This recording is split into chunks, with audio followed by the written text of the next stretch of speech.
So first time na nag-collab po si Miss Maharlika, Miss Sass, and Miss Pebbles. Nagkaroon pa nga ng technical difficulties dahil mali yung mga sinisend na link kay Miss Pebbles, di ba? Hindi agad nakapasok kahapon sa live ni Kuya Roy. So magandang magandang idea yan na magsama-sama ang mga vloggers na kritiko ng gobyerno ngayon kasi mapapakinggan natin kung ano yung kanilang mga naging experiences, 'di ba? During, before and after elections, 'di ba? Bago nung panahon ng kampanyahan, panahon ng election at pagkatapos. Si Miss Pebbles nga po talaga naghihimutok. Unang-una siya nagsabi, sabi nga po ng tatlo na magiging anti-BBM siya dahil hindi nga siya pinapasok sa headquarters or sa Cybergate dahil lumabas lang yata siya saglit pero siya naman yung host madaling araw pa yun, di ba? Nung panahon po kasi ng Bilangan, nagpupuyat ang lahat, di ba? May live coverage din ng Bilangan ang mga vloggers doon yan sa Cybergate, katapat naman ng headquarters ni PBBM, tawid lang ng EDSA. O, katabihan ng SMDC Light Residences Kahilera noon, paglagpas ng Ilog Pasig. And ang daming mga experiences ng tatlo na i-share nila kay Bagong Lipunan kasi si Bagong Lipunan nakabase sa Canada, although si Miss Maharlika nasa US ay umuwi siya ng Pilipinas para mangampanya. Nakasama ko nga rin si Miss Maharlika noon panahon ng kampanyahan para kay Kuting, and then para rin umattend ng inauguration nung nanalo na si PBBM. Pero sa pasabog nga po ni Miss Maharlika, tawag doon, panahon pala na inauguration na, nandun din ako ng inauguration, naka-Filipiniana pa nga ako ay parang ayaw na niyang umuwi ng Pilipinas kasi nasa Canada siya noon, nabanggit nga sa vlog, di ba, na vlog ni Kuya Roy kagahapon. And sana nga magkaroon to ng regular na collaboration, no? Sana every week, every Sunday halimbawa, or every weekend, magsama-sama sila kasi inaabangan po talaga ng lahat. Si Miss Maharlika pala ay ayaw na sana ngang umuwi noon, kaya lang yung kapatid niya and siguro yung anak niya basta yung mga kapamilya niya sabi, umattend ka kasi ano yan historical yung inauguration, yung transition ba from PRRD to PBBM. Kumbaga iiwanan na PRRD yung Malacanang and then magte-take over na si PBBM. Historical nga naman yon. Nandun kami, part kami ng history, pero ang tanong, masaya ba kami? Share ko lang sa inyo yung experience ko ng inauguration bago natin panoorin yung video. Eto na nga po alam nyo bang sa lawak ng Luneta, kasi dun yung sa Luneta yung National Museum for Culture and the Arts, National Museum, dun ginanap yung inauguration. Maybe I can find you a photo para makita nyo lang. Ang lawak niyan, inikot ko yan mga ate at kuya. Grabe ang lakad ko nun. Siguro hindi lang 5 milya ang nilakad ko. Mind you, naka-heels ako. Every time na lumalabas ako ng bahay, may lakad ako, naka-high heels ako. Ito yung inauguration. Dito dumila-dila si Madam. Panunumpa ni PBBM. Yan, si VP Sara nandun din. Si Senadora Amy, ang ganda ng outfit. No? Diyan dumila-dila si Madam. Diyan yung famous na pagdidila. Yun yung time na yon. Si Senadora Amy, ayun, ang ganda ng suot. Ito yung parang kind of a teal, 'di ba? Parang light blue na may kaunting hint of green. Mga panahon na hindi pa dumidila si Madam, pero eventually dumila na rin siya diyan, 'di ba? Ba't wala yung dila-dila na picture? Hinahanap ko That's the inauguration. Okay, yan yung National Museum. Alam niyo bang pinuntahan ko rin yan bago yung event? Parang ocular inspection kung saan ako papasok, ganon. Pero binarikada yun, grabe yung security kasi syempre, delikado di ba? Marami pang galit nun kay PBBM ng mga dilawan, pinklawan. Ngayon, kakampi na nila. Baka any monument, mas sniper, takot na takot kami noon, mga ate at kuya. Alam nyo, ang dami kong hirap dyan. Ang init dyan. Pero lahat naman kami nagdusa, yung mga spectators, yung mga nanood. Itong mga nasa taas, nagtiis din ng init. Para nakikita ko yung mukha ni Tulfo doon. Pero kahit pa paano, covered sila. Diba? Kaming mga nasa baba, meron ding part na covered. Lalo yung media box, nandun yung mga cameraman na tumututok din covered, at saka yung mga ilang bisita. Pero yung ibang part doon, mga nasa ilalim lang ng puno, nakasilong, may mga baong pagkain. Kung matagal ko na kayong kakilala, nakita nyo yung vlog ko patungkol dyan. Nag-live ako doon, pero ang hina ng signal, may signal jammer nga po. Nabanggit din si Thinking Pinoy mamaya, mapapanood natin. Kaya tumira ng Cordillera, tapos mahirap daw ang signal doon kasi naka-signal jammer, may jammer. Anyway, kabundukan. Panoorin natin yung video mga ate at kuya and mag-react tayo, ha? Oh, Istorya. hold on. Laksan ko lang ng konti para marinig nyo at hindi ko i-interrupt yung video.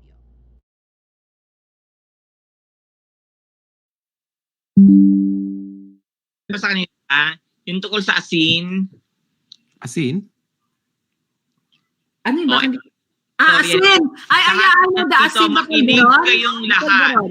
Oh. Ipinatawag ko kayong lahat upang marinig nyo ang Ay, yung katotohanan. pulburon! Pulburon! Eto Yeah. na. Yes. Actually, hindi pulburon yung tawag nila doon. No, si Maharlika nagpauso ng Ako pulburon. nagpauso Pero doon. ang original nun, asin. Okay. Mhm. Bago, Eto asin. na, ang Okay. eksena. So, meron akong kachat na isang mataas na tao. Sikat siya, ganun-ganyan. Nag-usap kami.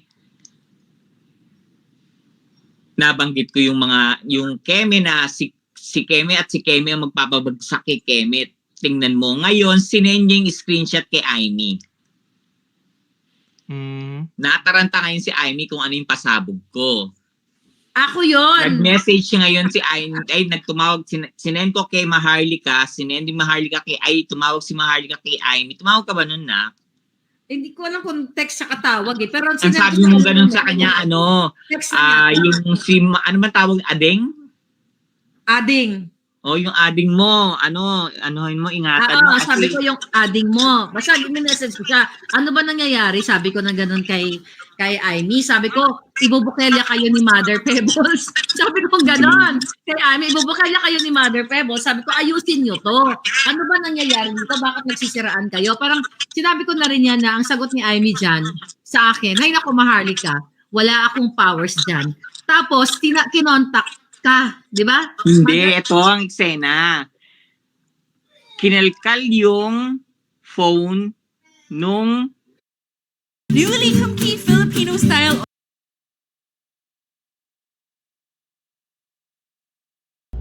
Wait lang po, may ads.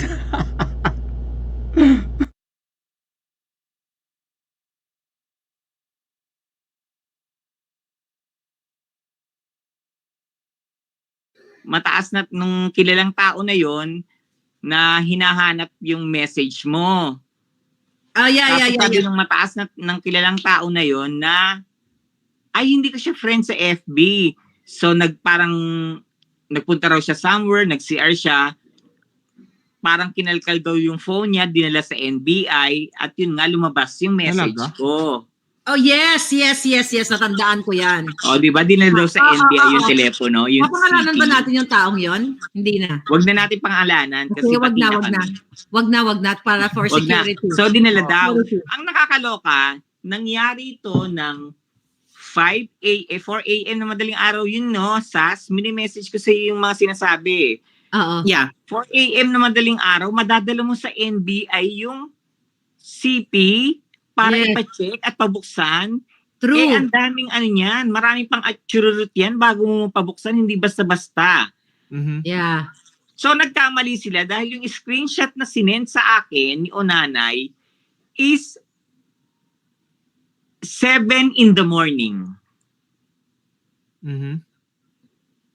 Tapos yung sinasabi ng sikat na tao na pinadala na raw yung ay binuksan daw yung yung CP niya at pinakita sa NBI 4 a.m. Sarado pa NBI, tulog pa Yeah. po silang lahat, masking gwardiya. Yeah. So paano Oo. yung magpapabuksan yung CP? Ibig sabihin, yung kilalang tao na yan, sinend niya kay Aimee, si Aimee sinend kay Onanay, nag-away silang dalawa. Yun yung totoo. Yeah. Really?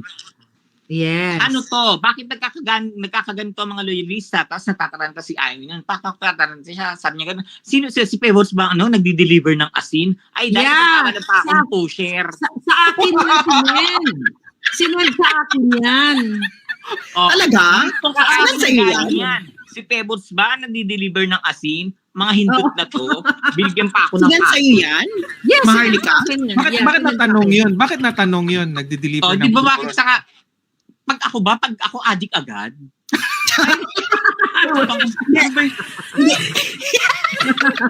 Pag ako ba Hindi adik agad, hindi pa pwede Natanong sa supporter. akin nun sa text. Kasi ganito yon, kung tama ang pagkaalala ko, sinend ko kay Senator Amy kasi nga pinipigilan ko to si Mother na wag muna tayong lumabas kasi baka makuyog tayo ng mga dilawan. So sabi ko kay Senator Amy, sabi ko merong ipapasabog si Pebbles. Tapos wala naman ako sinabi tungkol sa pulburon or asin. Wala sinabi si Maharlika kung anong pasasabugin ko. Wala nga akong kaalam-alam doon. Tapos sabi ni Senator Amy, ano yun? Yung tungkol sa pagde-deliver ng pulburon? Yes. Ano? Si Pebbles Si daw. Pebbles ba? Nagdadala sa kanila ng asin? Pulburon. Siya yung pinagbitangan na si Pebbles na ang nagde-deliver ng pulburon. So, kinonfirm nila na may pulburon, na may asin. O, Yeah. di ba? Yeah. Confirm. Yun nga Alam lang, ni Army ako na yung may nagalit. pulburon. O, di ba? First time Ang sinasasama kasi ng loob ko, ang ganda-ganda ko. Bakit pag ako, adik agad yung usapan? Yes. Hindi, ang nakakaloka, actually, alam mo Roy, nung mga panahon na yan, doon na kami naluloka kasi bakit may mga ganyan ng mga statements ngayon na si Pebbles ba yung nagdi-deliver ng Di ba ng asin? pulburon?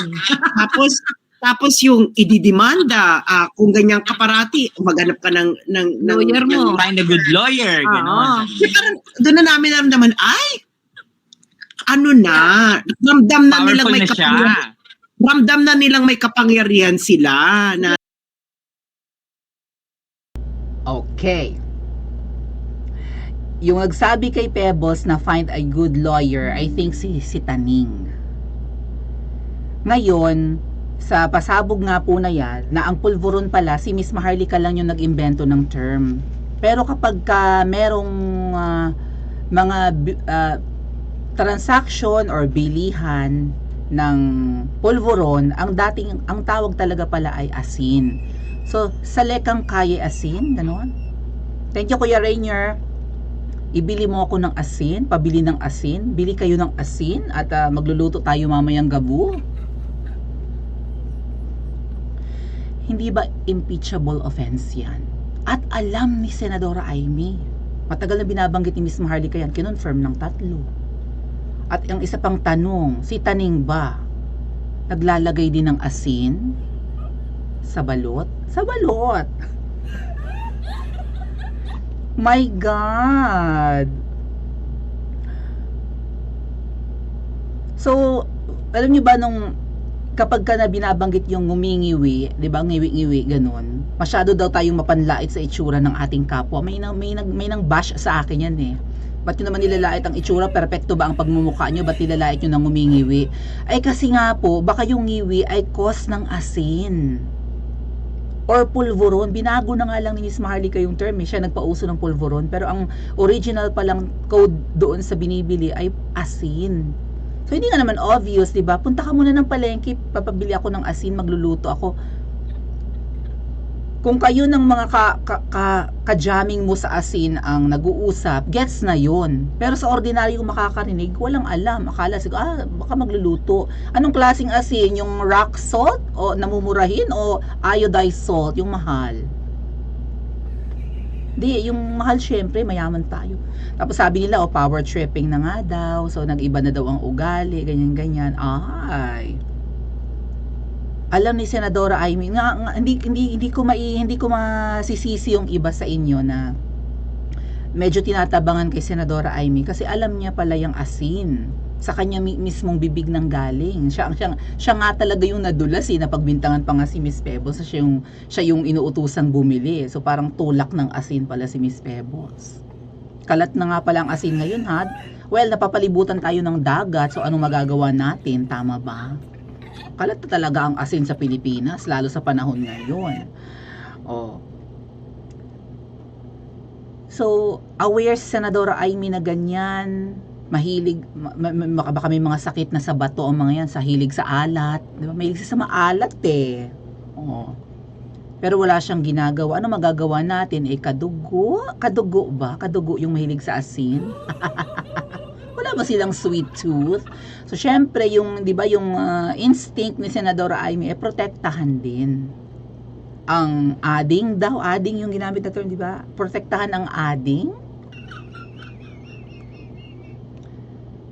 Pero, hindi siguro in-expect ni Senadora Amy na O dapat aware siya na once na umupo ang pusa, ang ahas ang magwawala. Tama ba? Pag umupo ang pusa, ang ahas ang maghahari-harian or magre-reyna-reynahan. So in a way, may kasalanan din si Senadora Amy. Tama ba mga tet kuya? Pa-comment po sa comment section at mag-like and subscribe din po kayo.